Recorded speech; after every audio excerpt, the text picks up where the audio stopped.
Chapter 9. Melvin Harris shed his convict clothes as soon as he could, dropping them among the crowd of people along the highway. Fear and panic had triggered the stampede, and he stuck to the middle of the herd to keep himself hidden from the authorities. People were so preoccupied from fleeing danger that no one noticed the half-naked man next to them.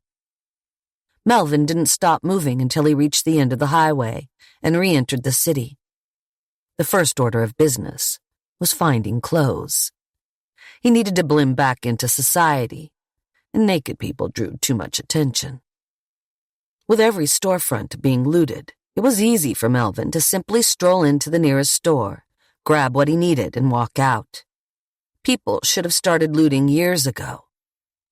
While Melvin had no qualms about his freedom, he was suddenly curious as to what had happened. It had been a stroke of good luck that traffic had stopped and all forms of communication had shut down. But to who did he owe this miracle?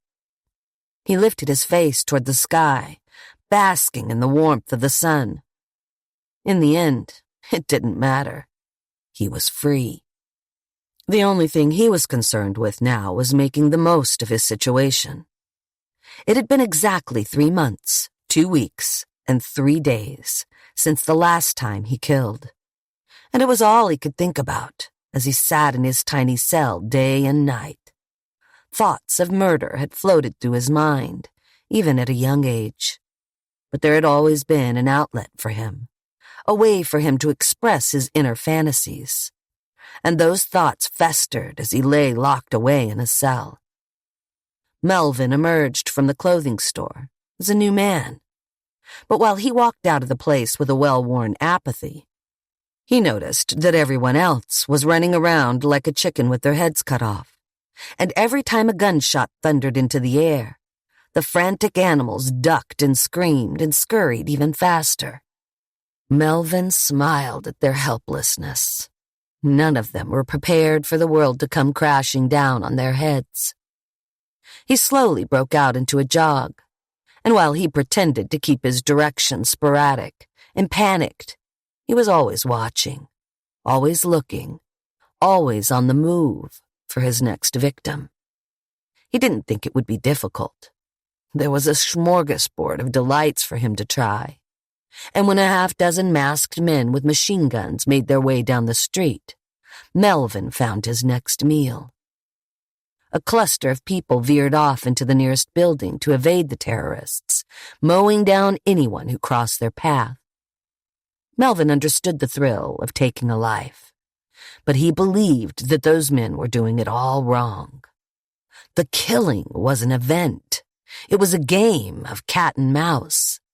And it was only when the mouse was nearing the edge of death that either animal felt alive.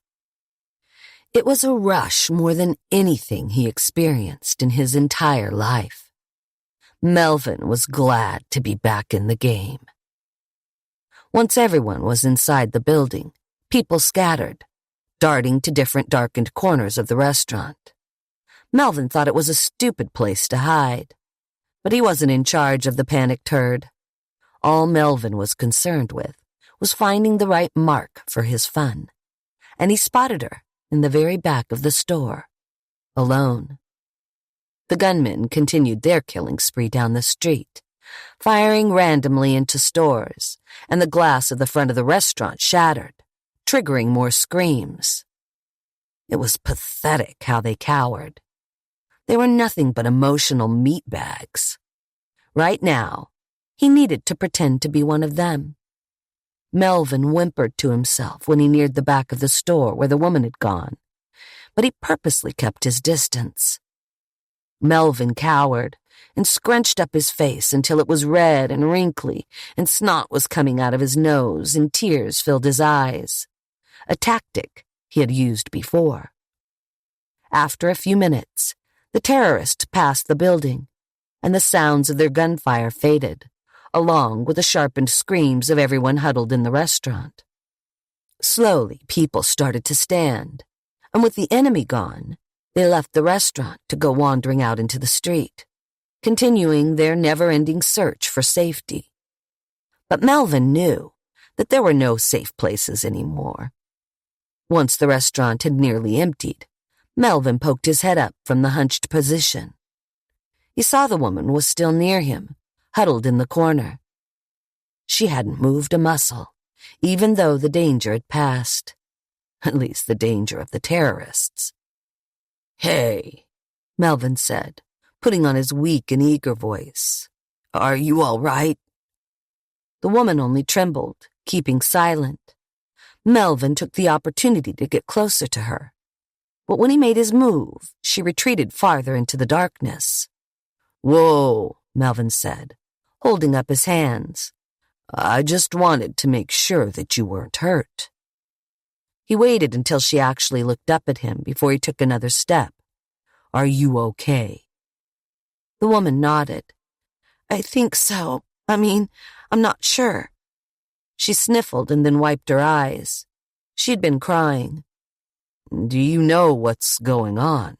Melvin asked, keeping up his act. "I was out getting groceries, and then all of a sudden everything just stopped." The woman came out of the corner a little bit, but she still kept her distance. She wasn't about to get close enough so Melvin could grab her, but that was all part of the game. "I don't know either," she said. "I was driving and my car just shut off. I hit the truck in front of me and then everyone got out and just looked around. Then there was gunfire and people started running, so I ran." The woman was growing more emotional the longer she spoke. Before long, she had her face buried in her forearms. Melvin knew this was his opportunity. He moved closer, starting out by placing his hand on her shoulder, waiting to see how she would react. When she didn't recoil from his touch, her fate was sealed. "What's your name?" Melvin asked, trying hard not to salivate. The woman wiped her eyes and took a whimpering breath. "Peggy." "Peggy, you need to listen to me," Melvin said. "We need to get out of here before those people come back and try to hurt us, okay?" Peggy nodded and then took Melvin's offered hand as he helped her stand. "Where are we supposed to go? Those people are everywhere." Melvin nodded, but then leaned closer and kept his voice to a whisper. "I have a brother in the army. He called me right before all of this went down. He said they knew about the attacks and they're going to try and stop them. But until they do, they have relief centers set up around the city. They're safe zones, Peggy. We need to get there before more of those people come back." Peggy's eyes lit up with that sweet, familiar look of hope. Okay, where is it?" Melvin grabbed her hand as he led her out of the back of the restaurant. "It's not far." And while Peggy was no doubt thinking of what she was going to do when she was finally safe, the only thing that Melvin thought about was how he was going to kill his 29th victim. Chapter 10. The fog and the shooting were behind them, and Mike still carried his mother in his arms. Sweat dripped from his chin and nose. Even though his mother was small and light, carrying her under the conditions of the blazing heat, after the distance that they had just traveled, had nearly made him pass out twice. He needed to stop to check on her vitals, but he was afraid to stop because he didn't want to discover that he was carrying around his mother's corpse instead of her unconscious body. But he knew it couldn't be avoided. Mike found a quiet, isolated spot between two buildings. The area he had wandered into wasn't as crowded as downtown, but they were still in the city, and they were still being hunted. He gently set his mother on the ground, and then placed 2 fingers against her neck. Time slowed as Mike waited for a sign of life, and he exhaled in relief when he felt a pulse. She was alive. Martha stirred, groaning, and shifted uncomfortably on the concrete. Mike placed both hands on her. "Mom, oh my God, Mom, how are you feeling?" "Sore." Martha opened her eyes. "What happened?" "There was an explosion," Mike said. Martha winced, and Mike helped her sit up. "Where are we?" Mike looked around for a landmark to get a better bearing on their location. "We're closer to the burbs now, somewhere on the west side of the city." Martha frowned. "But we were downtown the last time that I remember." She studied her son carefully and then widened her eyes with awe. "You carried me all that way?" It was the sound of surprise in his mother's voice that made Mike blush. "It's not like you're that heavy, Mom." But Martha didn't mean it as a slight, and she gently grabbed her son's hand. She squeezed it and smiled. "Thank you." Mike helped his mother to her feet and then offered her his arm as they walked back out onto the street. "How much further?" Martha asked. Mike knew the answer, but he didn't want to speak it aloud. It would be another few hours before they escaped the shadow of the city. But after the trek he'd just made, Mike wasn't sure if either of them had the strength to make it. The heat exertion and the stress of the situation had all compiled and sucked the life out of him. He was exhausted. Martha reached for her son's face, gently cupping her weathered and dustied palm against Mike's cheek, and smiled. "It's all right, son." Mike knew she had read the doubt on his face, and she was trying to let him know that it was okay for him to go. It was the simple reassurance from a mother who no longer wanted to be a burden on her son. "No," Mike said, shaking his head. "I'm not going to leave you." "Michael." "Mom." Mike placed his own hand over his mother's. "I will find a way." Mike examined the cars in the street, noticing a few older models that might still work. But the problem wasn't finding transportation. It was the clogged city streets. Even if Mike were able to find a car or truck that would start, he wouldn't be able to maneuver around the thousands of stalled vehicles. Maybe he shouldn't have ditched the bicycle. A thought pricked in the back of Mike's head, and he arched his eyebrows. He just needed a bigger bike. "Mom, I know how we can get out of here." His mother looked at him skeptical. "I don't think I can walk anymore, son. My legs are toast. I can barely breathe from the dust in my lungs." She shut her eyes and twisted up her face from the pain, then gently shook her head. "I don't have anything left." "You don't have to walk," Mike said. He scooped his mother up in his arms and carried her into a nearby building, tucked down a side street. Inside it was dark, but not pitch black. A high window provided enough sunlight for Mike to see the building was a storage facility.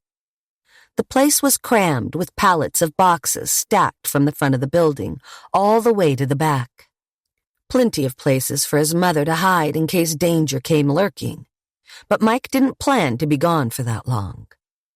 Mike found a spot deeper in the building to place his mother and gently set her down. The floor was concrete, but he found some package stuffing for her to sit on that would make it easier on her joints. "I want you to stay right here," Mike said. "If anyone comes, just do your best to hide and stay quiet." He glanced around the facility. "I can't imagine anyone would come back here, but just to be on the safe side." He reached around for his belt and placed a knife in her hand. The blade had a dark handle, and the steel looked dull in the darkness. But Mike knew it was sharp. "I don't think I'll be able to do much good with this," Martha said, handling the weapon awkwardly. "I barely have enough strength to lift it on my own hand." Mike firmly grabbed the wrist that held the blade, and his mother looked up at him. "I'm not going to be gone for long. I'm just going to get the bike and then come right back. I'll be back before you know it." He kissed the top of his mother's head and then stood to leave. Mike wanted to look back as he left, but he didn't. Because if he died, he didn't want the last image for his mother to see of him as the little boy who turned back to see his mother one last time. Instead, he wanted it to be of the man who charged ahead to take action in a world that was falling apart. When Mike noticed the street sign nearby, he realized he was close to McClellan's motorcycle shop. And if older model cars worked, Mike believed the same would be true for older motorcycles, like a 1960 Harley Panhead, which his partner had obsessed over. Energy renewed by his mission, Mike moved quickly down the street, keeping off the road and on the sidewalk. The building to his right provided a natural source of cover and allowed the bulk of his attention to be focused on any potential threats that were ahead or to his right. The terrorists that attacked the city had done a good job of flushing the majority of the people out of the street and searching for cover. All that was left behind now were the broken-down vehicles that had been abandoned and the bodies rotting in the streets. The heat of summer was compounding the decomposition, and the stink of death had intensified. It wouldn't be long before the entire city smelled of decay, but Mike hoped to be long gone before then. Only 2 streets away from the repair shop, Mike transitioned from a jog to a run. But when he crossed the next street, Mike skidded to a stop and ducked behind a car. He watched 3 masked men corralling a group of women from the street and into a nearby building. Each man had a woman, and they handled their lady roughly as they entered a small building. Mike lowered his forehead onto the hood of the Buick and shut his eyes, wishing he could unsee what he had seen.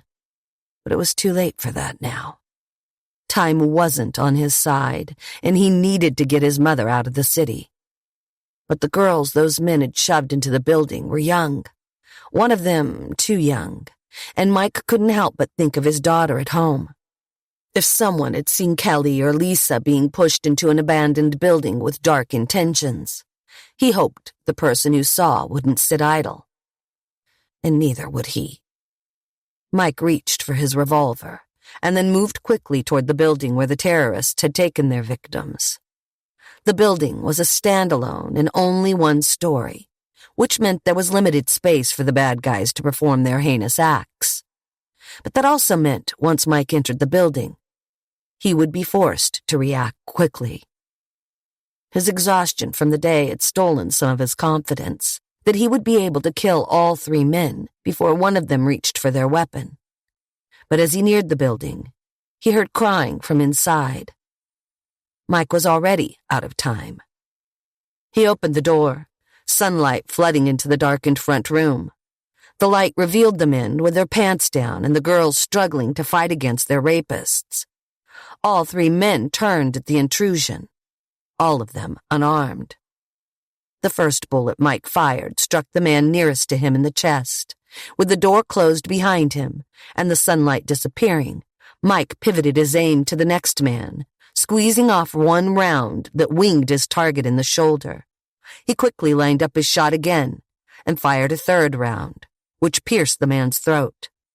The door was completely closed by the time Mike positioned his aim toward the 3rd and final assailant. But the 3rd man had enough time to charge Mike and slammed his body into the door before he could line up a shot. The force from the collision caused Mike to accidentally squeeze the trigger, the shot ringing out in the darkness, followed by the sharp, piercing screams of the women. Both men spilled from the building and onto the sidewalk. When Mike smacked against the concrete, he lost his grip on the revolver. Stunned from the collision, Mike was open to attack, and the terrorist took advantage by climbing on top of him and choking him. Mike reached for the man's wrists, bucking his hips and kicking his legs all at the same time, in hopes of causing the man to fly off of him. But the man was bigger than Mike and too heavy, and the exertion from the day had drained the last of his strength. Mike stared into the terrorist's angry eyes.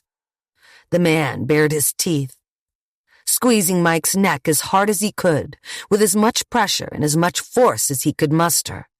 Mike's vision slowly started to fade, and he lost grip on his attacker. The pressure in Mike's head was so intense, he thought his brain would explode out of the top of his head, and his vision was starting to go black. A dull thud broke through Mike's daze, and nearly instantly, the darkness lifted, and the pressure around his neck was relieved. Mike jolted upright, coughing and hacking, and glanced down at the man who had nearly killed him. He was dead. The back half of the terrorist's skull was missing, and blood and brains were dripping out of the back. Mike quickly shoved the rest of the dead man off of him and retreated from the corpse.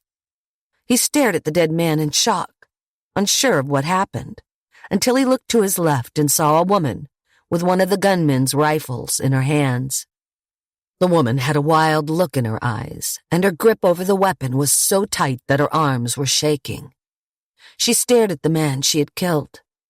Makeup smeared over her face, and her hair and clothes disheveled.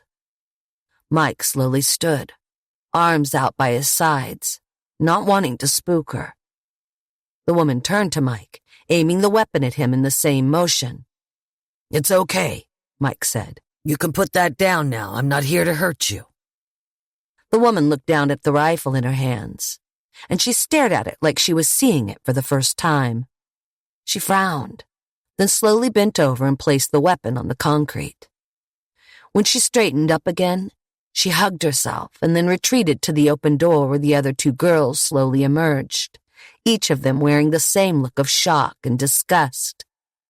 The four of them were quiet for a moment, the silence lingering until the girl that had killed the terrorist and saved Mike's life cleared her throat and spoke up. "Thank you." Her voice was quiet and small. Mike nodded. "Are you all right? Did they—" He cut himself off as his own cheeks flushed with embarrassment, and he averted his eyes. "I'm sorry." "No, it's okay." The girl in the back stepped forward. "They didn't." She shuddered. "You got here just in time." Mike nodded, and while he should have felt good about the encounter, he found himself replaying the moment in his mind. He had been on the police force for over 20 years, and in that time frame, Mike had fired his weapon only twice. And in both instances, Mike had never killed anyone. And he just killed 2 men in less than 30 seconds. Mike turned around and away from the bloodied man on the street. His mind was swimming in a heap of confusion. But when Mike looked across the street, he saw people had emerged from the buildings. Dozens of people, all of them slowly crossing the street and gathering around the fallen terrorist who had been tearing down the only world that they had ever known. Everyone circled around the dead man, staring at him as if he were some kind of indestructible demon, killed. And when they were done looking at the dead man, they looked at Mike. "You saved them," a man said. Mike looked to the 3 girls. "They were in trouble. It's what needed to be done." But judging by the shamed look on everyone else's faces, Mike realized that everyone standing around had watched the terrorists take those women into the building. None of them had done anything to help. "I haven't seen any of them dead before," a woman said, staring down at the gunmen, but keeping her distance. One of the men moved from the crowd and walked over to the rifle that the woman had dropped on the concrete. He picked it up, keeping it at arm's length from him as he looked the weapon over. And just when Mike was about to ask the guy if he needed a hand with it, the man flipped the weapon around and handled it like he owned one for years. Mike wasn't sure what the man was going to do, but when the pair locked eyes, he saw the hardened glare of determination. The man turned toward the others. "We can't run anymore. If we want to take our city back, then we'll have to fight." A wave of agreement rippled through the crowd, and Mike watched as the expressions of shame and regret hardened into the stares of men and women who now had a purpose. "We need to give them everything we have." The man raised the weapon into the air, and the gesture triggered a roaring, rallying cry from the group. Led by the man who had picked up the weapon, the 40 or so people marched down the street, joined by 2 of the women who had been attacked. Mike watched them leave. He wasn't sure what would happen to them after they were gone, but he was glad to see that people were fighting back. Mike turned around to collect his revolver off the floor and saw that one of the women that had been attacked stayed behind. It had been the woman who had shot the man that was about to kill Mike. "Do you have anywhere to go?" Mike asked. It was the only question that he could think of at the time, and he wished that he would have chosen something more sensitive. But the woman nodded, then stared down at the man she had killed. "I've never killed anyone before." She looked at Mike. "Does it go away?" Mike frowned. "Does what go away?" The woman shrank into herself and then stared at her feet. "Their face." Since Mike had just killed his first, he wasn't sure. He cleared his throat, ridding himself of any uncertainty. "They didn't leave us any other choice. If I hadn't killed them, then they would have raped you and your friends. And if you hadn't killed him, then I would be the one dead on the ground." He spied his revolver and then walked over and picked it up. Mike checked the ammunition in the chamber and then snapped the barrel shut. "I need to be getting back." The girl was pretty, young, but pretty. And when she walked over and gently kissed Mike on the lips, he didn't pull away. The gesture wasn't meant to be romantic. It was only a peck, a moment of acknowledgement of their connection. She said nothing else as she stepped away and walked in the opposite direction of the mob that was determined to quench their thirst for blood. Mike stood in the middle of two paths, one of them running away from the fight, and the other heading directly for it. Mike looked down at his gun, then to the dead man on the ground. He wondered how many more men he would have to kill before this was all over. And then he wondered how many of those men would haunt his dreams like they would haunt that girl's dreams. All he knew for sure was that he would continue to fight for a very long time. Chapter 11. Mike arrived at the motorcycle repair shop without further incident, and he was glad to find the place hadn't been looted. He figured most people thought since all the cars stopped running that stealing a motorcycle would be pointless. But that wasn't true. You just had to know what to look for. Mike prayed that the bike was still in the shop. His partner, Kevin, was a motorhead. He loved everything about bikes. The man couldn't get enough of them, and Kevin never stopped talking about the vintage Harley that he couldn't afford that was in this shop. And when Mike neared the back, he saw it was still here. The 1960 Harley Panhead had been placed onto a stand, but it was connected to a ramp that could bring the bike down. Mike wasn't sure if there was gas in the tank, but he figured he could siphon some out of the abandoned cars on the road. Mike was careful to bring the old bike down. It was heavier than it looked, and the cycle nearly got away from him on the way down the ramp before he hit the brakes. Because the vehicle was locked in the showroom at all times, the key was already in the ignition. Mike had gone riding with his partner a few times, but it had been a while since the last trip. Still, he hoped the old adage of riding a bicycle applied to a motorcycle, too. Mike found 2 helmets and put one on his head and strapped the other to the passenger seat in the back. He turned the ignition and then kicked down hard on the starter. And Mike didn't even have enough time to hold his breath before the engine sputtered to life. Mike laughed and throttled the engine, letting it warm up. He checked the tank and saw that it was half full. It was plenty of fuel to get him and his mother the rest of the way home. And from there, they would have his father's truck, and that would be more than enough to get them to Katie's cabin. Mike cut the engine and then walked the bike through the store. It was too messy for him to drive through, though he considered giving it a try since he would be driving through cluttered streets anyway. Once Mike had the motorcycle outside, he looked behind him and picked up 2 pairs of sunglasses. Eyes protected from the sun, Mike mapped out a path on the road. There were a lot of wrecks, but there was plenty of space for him to weave around. He just needed to take it slow. Mike donned his helmet, started the bike, and then eased off the clutch and twisted the throttle. The bike crawled forward slowly. And then he hit the throttle too hard and he lurched forward. Mike wiggled the handlebars, sliding from side to side, and he managed to course correct, but he nearly went head first onto the back of a pickup truck. Once Mike was moving, he managed to keep a steady pace. But in addition to the blocked roads, he was also worried about attracting terrorists. The motorcycle might have worked, but it was incredibly loud. With the quiet of the city, he was betting the engine echoed for a few miles. Mike returned to the alley without incident, and before he could park the bike, he saw his mother step out of the building and walk down the alley. He was about to get off to come and help her, but she gestured for him to stop.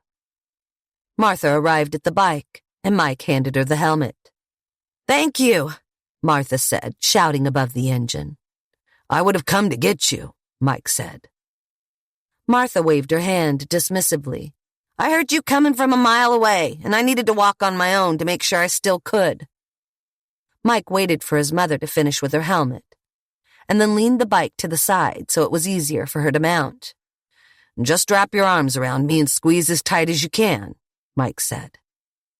Martha nodded as she hopped up onto the bike.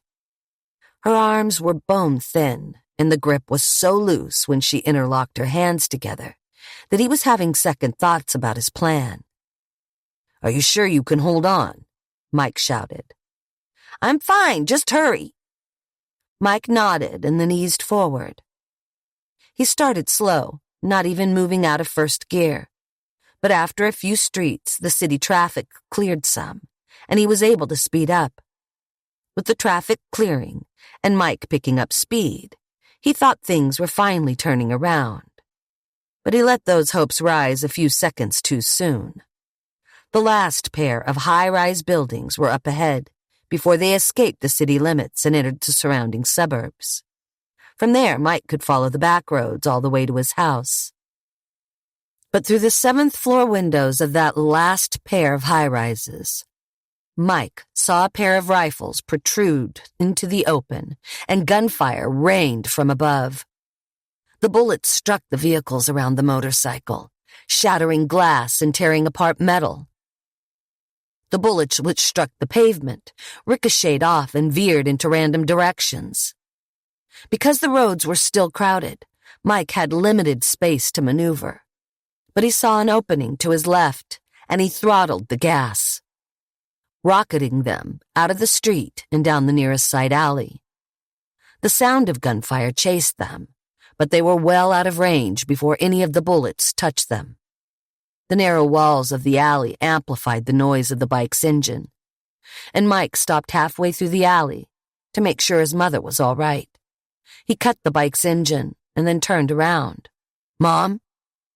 Martha Thornton had her face pressed against her son's back, and when she didn't respond, Mike's thoughts went down every darkened alley in his imagination. "Mom, are you all right?" Martha stirred. "I'm okay." Mike relaxed, but then realized they might not have a way out of the city. "I think those terrorists might have shooters stationed at every outbound road around Charlotte." He glanced behind him one last time, and then looked forward to the street where the alley spilled out into. "Michael?" Martha asked. "Hang on tight, Mom." Mike started the engine again, and then felt his mother's arms squeeze around him as he released the clutch and twisted the throttle, rocketing them down the alley. An urgency had gripped Mike, one that he couldn't quite place. He needed to get home. Mike bounced out of the alley and into the next street. He took a sharp right, continuing his journey west. He stayed on the sidewalk, which was clear of any obstructions, and he made sure to keep his peripheral vision on alert as he waited for any sign that the enemy had more shooters in the buildings above. They did. Once again, gunfire thundered from above, and Mike was forced back down another alley, and he barely made it out of the range of the shooter. Mike and his mother were trapped. Mike killed the engine and looked back to his mother. "I don't have enough open space on the road to go fast enough to evade them, and there isn't enough cover on the streets for me to hide from them. We're stuck, Mom." Martha nodded, as if the news he'd just told her had to do with the grocery store running out of milk. She looked back to the original road and then to her son. "Is it me that's slowing you down?" "What?" Mom, no, Mike said. They just have too many shooters, and I can't go fast enough on this thing to get out. And why can't you go faster? Martha asked. Mike opened his mouth to answer, but then stopped himself when he realized he was going to say that he was afraid that she'd fall off, or she'd get hit, or something would happen to her. Martha reached for her son's chin and gave it a hearty shake. You listen to me, Michael. I will not be the reason you don't go home to your family today. I will not be that burden. But if either of us is going to survive what the world is now, then we're going to have to take risks. And those risks might involve putting your old mother in harm's way. Do you hear me? Mike knew she was right. Now wasn't the time to hesitate. When he was in the police academy, he was told that the most important aspect of the job was to be decisive. If you ever found yourself in a life or death situation and you hesitated, it could cost your life. The lives of other officers, and the lives of other civilians. The moment I turn the corner out of this alley, I'm going to speed up and I'm not slowing down until we're past the threat. You just worry about getting us out, Martha replied. Let me worry about me. Mike nodded. Hang on. Mike started the bike again and drove toward the alley. He glanced at the speedometer of the old bike and knew that he would be topping out the speed. He had never gone faster than 60 on a motorcycle, but if they were going to make it difficult for the shooter and minimize their chances of being hit, then he needed to top the bike out at 100 miles per hour. Mike slowed just before he neared the end of the alley so he wouldn't wipe out when he turned the corner. The moment he was out of the alley and exposed himself, the gunman opened fire. So Mike opened the throttle. The old bike jolted forward from the sudden acceleration, and while Mike was worried about his mother holding on, he nearly lost his grip on the bike too. But he managed to hold fast and shifted gears, watching the speedometer quickly tick past 40, 50, 60, and 70 miles per hour. The gunfire grew louder. The shooters in the windows unloading everything they had at them as Mike rocketed down the sidewalk. The storefronts passed in a blur. The vibrations from the engine as it peaked at the top speed made his bones rattle. But Mike was moving so fast that he didn't dare look down. One wrong move and he would find himself on the pavement, and both of them would be dead. The gunfire continued, all the way until after they passed the building. But Mike slowed gradually, only easing off the gas until he was completely sure that they were well out of the gunman's range. Mike glanced down and saw that his mother was still holding on to him, and he smiled. Mom, are you all right? She slowly loosened her grip and then looked at her son. I'm fine. Mike glanced back behind him. He couldn't believe they survived. He remembered all of the bodies he saw on the street, all the people who didn't make it, and all of the people who would continue to die as they tried to flee a city they had once called home. He thought of the people that had rallied around him after they saw him kill an enemy they thought to be too strong to bring down. But most of all, Mike thought of his family. He turned away from the city and looked ahead. He knew the journey would still be dangerous, but he wasn't as afraid as he had been before. Mom, are you ready? Mike asked. Martha wrapped her arms around her son one more time. How fast are we going to go now? As fast as I need to get us home. Mike cranked the engine to life and then took off, the tires skidding out on the pavement as Mike and his mother left the city behind them. Chapter 12. Melvin wiped the blood from the knife with a rag he had found somewhere in the abandoned apartment where he had led his prey. It had been easy to get the girl up here. Almost too easy. And as he stared at her lifeless corpse, which was still tied to the bedpost where he had put her, he felt empty. The thrill Melvin had experienced before he was imprisoned had diminished. He had still enjoyed himself, but it wasn't how he remembered. The woman had already been so terrified of the other monsters lurking in the city that she was blind to see who he really was. A lesson she learned too late in the end. Never trust a strange man. Melvin wagged the still bloody knife at her like a scolding finger, then turned away from the girl and walked to the window, which provided a view of the streets below. With all of the chaos and violence in the streets, Melvin thought this would have been his paradise. He was in the eye of the storm, a place he had always believed he would thrive. But part of his fun was the challenge of tricking people, the game of leading them into a trap that he had designed. And now everyone was running around like cockroaches after the lights turn on. It was like shooting fish in a barrel. The pickings were too easy. He needed to find himself a challenge. Melvin turned away from the window and examined the apartment he had used to kill the woman. The fact that there were no police meant he didn't even have to worry about fixing up the crime scene. It would be days, weeks, maybe even months before anyone came looking for that woman. And when they did eventually stumble upon her rotten corpse, people would assume she had been killed by the masked men who were shooting up the city like a bunch of Neanderthals. Melvin clenched his fists in anger. It drove him mad that people wouldn't know it was him. He needed to find someone in this city that could challenge him. He needed to feel the thrill of living on the edge, of not only outsmarting his victims, but the authorities as well.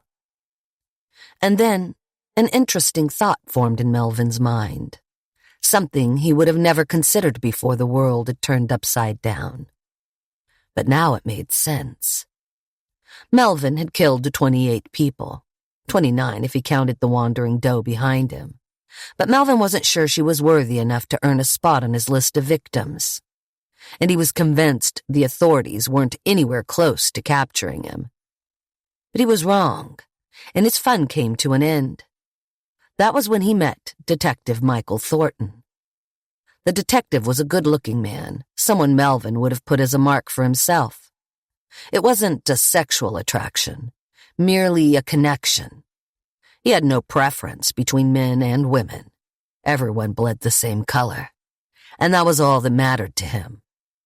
If Melvin wanted to recapture the excitement, which had been lost due to the collapse of society and the rule of law, then he was going to have to find a lawman that wanted to put him back behind bars.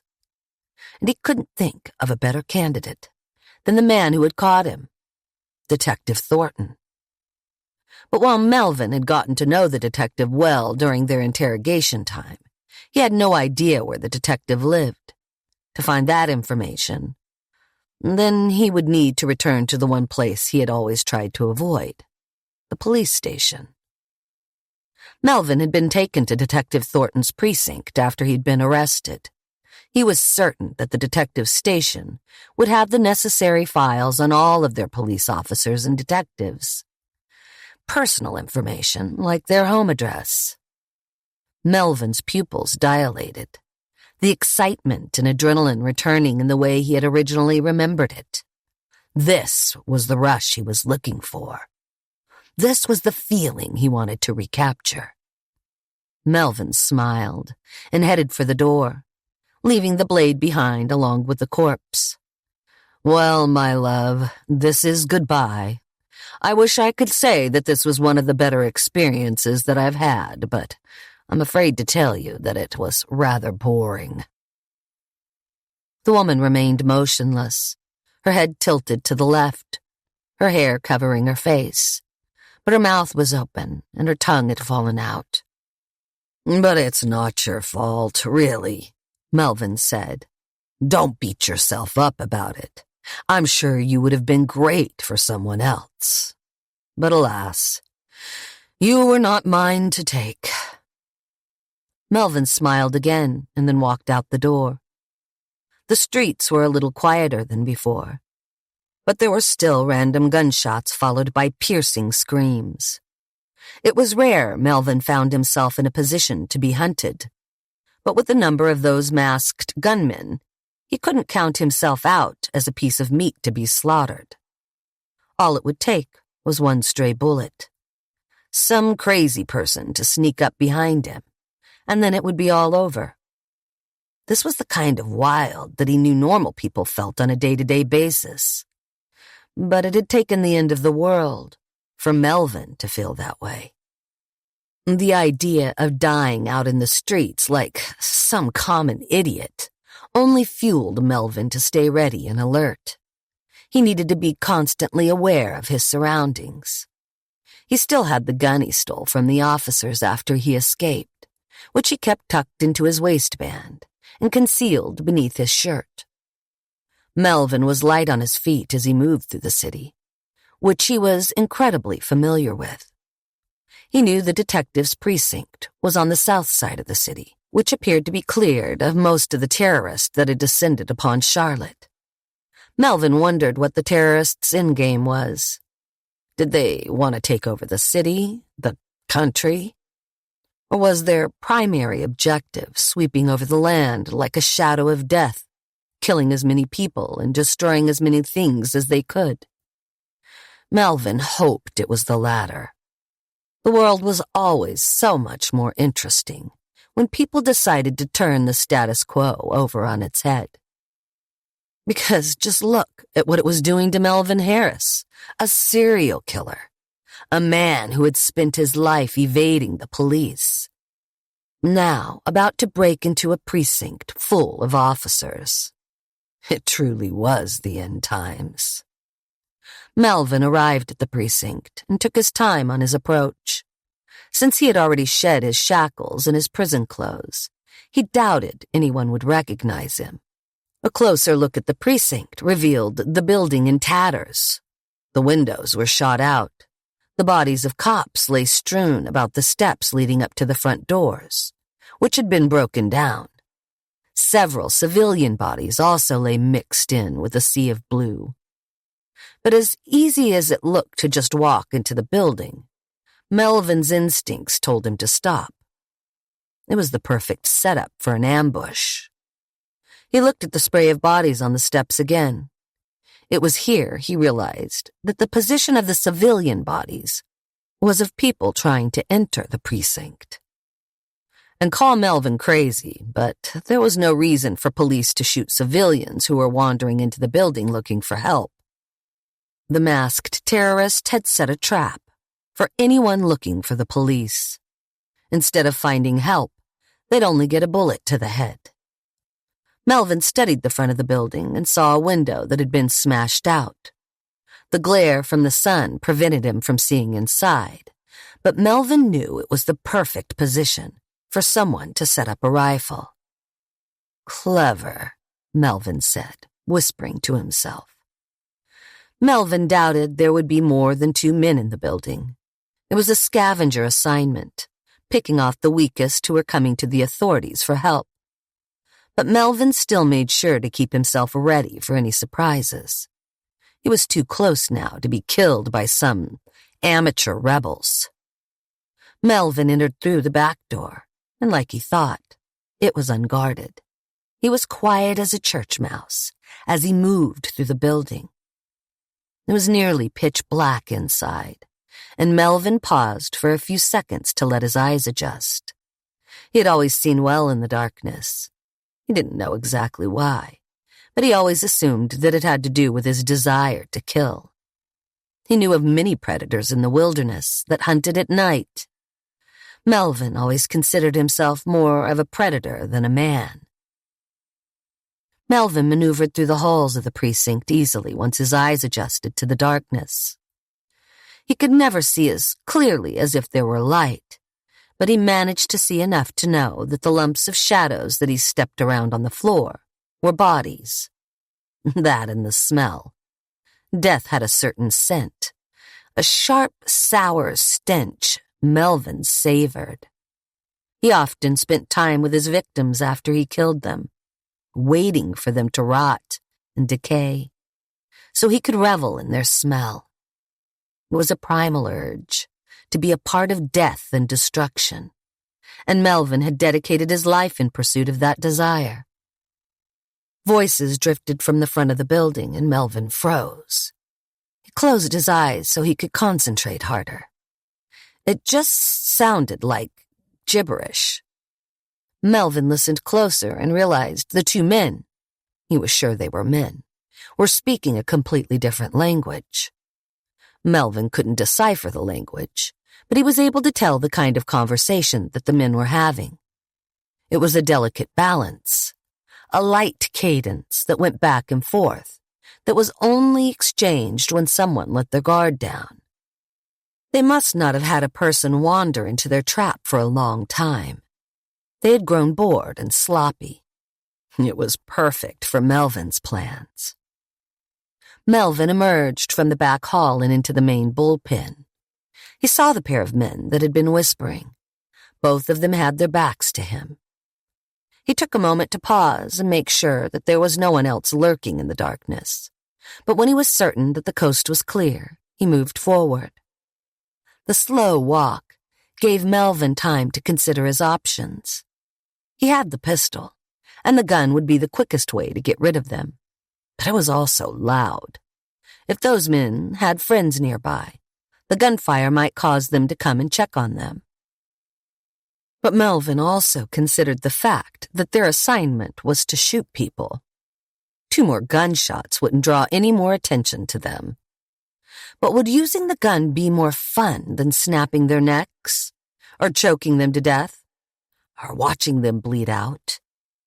Melvin's smile stretched wider as he moved closer. He removed the pistol from his waistband and aimed it at the back of the head of the first victim. Melvin had never liked to kill someone by surprise, so he made sure to click the hammer back so the pair of men would turn around. Melvin squeezed the trigger, killing his first target, and the second man barely had enough time to scream before Melvin shot him in the face. 2 shots, 2 deaths. Easy. Melvin lowered the weapon and then searched the pair of bodies for anything that might be useful. He figured the men who had come to upend the West had some tools that would come in handy. Melvin pilfered a nice hunting blade, another pistol with extra magazines, the assault rifle with extra magazines, and a pack to store his new toys. The terrorists also had several explosive devices, a dozen mines with tripwire detonators, and a handful of grenades. Melvin gathered everything and donned the pack, then paid his respect to his fellow killers. "Thank you, boys," Melvin said. "I'll leave you to the rest of your mission." With the threat dealt with, Melvin turned his focus on finding the file that he came to collect. One of the men was a smoker, and while Melvin didn't partake, it was a nasty habit. He did take the lighter to guide him. Melvin could only keep the flame moving for a few minutes at a time before the flame grew too hot on his thumb. And while the intermittent light was annoying, it served his purpose until he stumbled upon the filing cabinets in a random room next to some larger offices. With the cabinets and drawers labeled and in alphabetical order, a quick scan of the drawers led Melvin to Detective Michael Thornton's personal file. He looked inside the jacket and saw Michael's picture. "So serious," Melvin said, mocking the stoic expression. He took a moment to look at the man's commendations, noting that he was a decorated officer within the community, but was upset that there was no mention of his capture of Melvin. I did kill 28 people." Melvin moved on to what he was really looking for, the detective's current residence, which was all of his personal information. He was married, which Melvin already knew, because of the wedding ring that he remembered seeing on Michael's hand. But he was glad to learn that Michael also had 2 children, a boy and a girl. "One of each," Melvin said. "How fun." Melvin tore out the address from the file, and then spit on Michael's picture before tossing the folder to the floor. He couldn't wait to play his games with the detective. He couldn't wait to see the surprise on the detective's face when he showed up at his front door. He would force the detective to watch him kill each member of his family slowly. Distracted by his fantasy of Detective Thornton on his walk toward the front of the precinct, Melvin had let his guard down. He was no longer alone. "Freeze, Melvin!" Melvin stopped.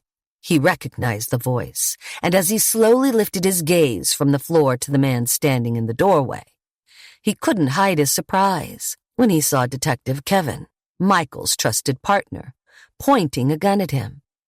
"Detective, good to see you." Kevin was silhouetted in the light of the door, and it was difficult to see his expression. But the man's clothes were tattered, and he was dirtied and bloodied. The journey back to Melvin hadn't been easy. "Put your hands on your head, turn around, and walk backward to me," Kevin said, barking the orders with authority.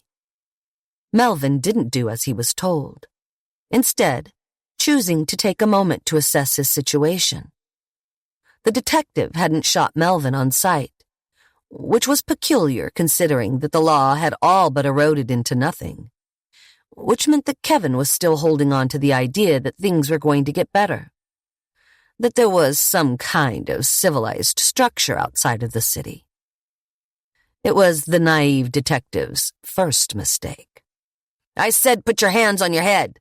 Turn around and walk back toward me, now!" Kevin took 2 steps inside the precinct, and even with the distance between them, Melvin could see the fiery gaze in the detective's eye. "What happened to your friends, detective?"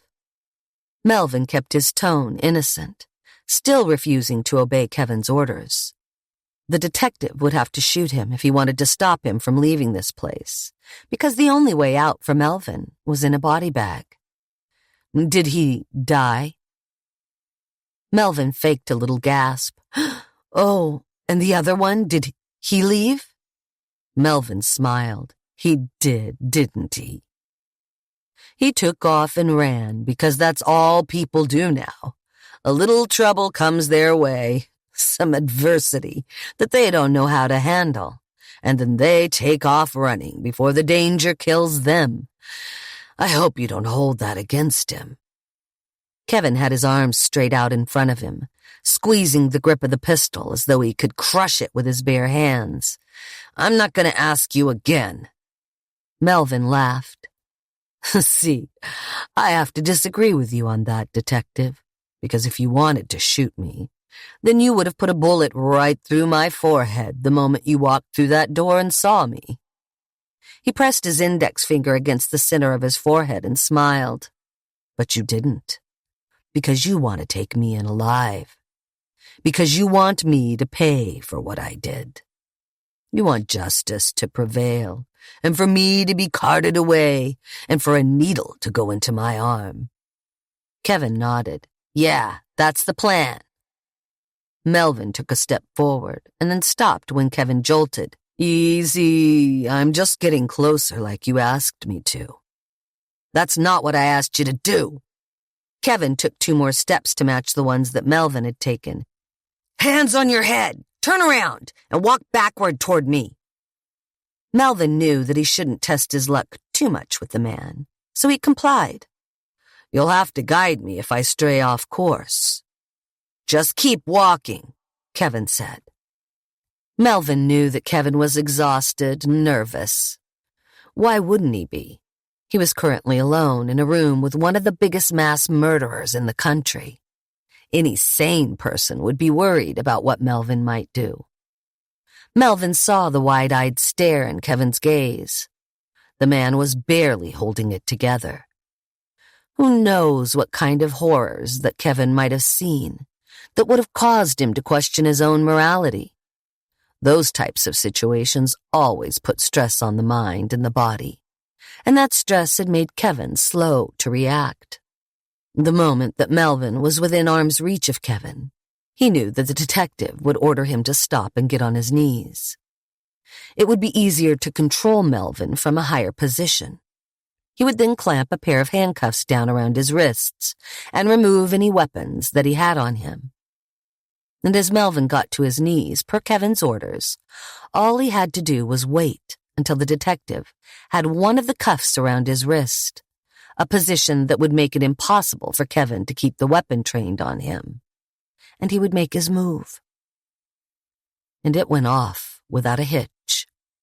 Melvin pivoted on his knees, spinning around as he used his one free hand to grab the blade that he took off the terrorist's body, and then plunge it deep into Kevin's abdomen. The detective lurched forward from the blow and dropped the pistol. He collapsed to his knees and then turned to look up at Melvin. Blood pooled in his mouth, and he wore that familiar look of surprise, the kind all of Melvin's victims wore the moment he killed them. Melvin lived for that expression, the fear, the uncertainty, and then finally the acceptance of their fate, a fate decided by him.